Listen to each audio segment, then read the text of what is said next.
भजन रहित रामा सर्वही जन्म गेला।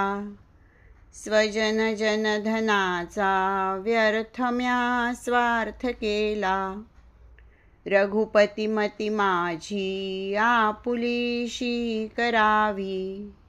सकळ त्यजुनी भावे कास तुझी धरावी।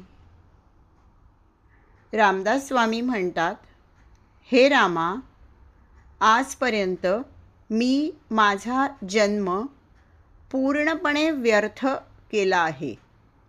तुझे भजन पूजन केले नाही, मनोभावे तुझी प्रार्थनाही केली नाही. माझे आयुष्य पूर्ण वाया गेलेले आहे. तुझ्याविषयी मी पूज्यभावही ठेवलेला नाही. तुझे चिंतन केले नाही, जप केले नाही. पण मग असं केलं तरी काय मी? तर मी फक्त निव्वळ स्वार्थ साधला. नातेवाईक, मित्र आणि समाज यांच्यामध्ये मिसळून त्यांच्यातच रंगून गेलो. तुझ्याविषयी कृतज्ञता अजिबात बाळगली नाही. ही मी फार मोठी चूक केली आहे. पण आता मात्र मला कळून चुकले आहे की तुझ्याशिवाय मला गती नाही. त्यामुळे तू माझी बुद्धी सतेज ठेव.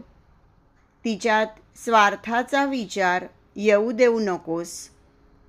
माझे मन, माझी बुद्धी, माझं चित्त केवळ तुझेच चिंतन करील. मी स्वार्थाचा त्याग करीन. फक्त तुलाच आळवीन, तुलाच आठवीन. अत्यंत भक्तिभावाने मी यापुढे फक्त तुझीच कास धरीन.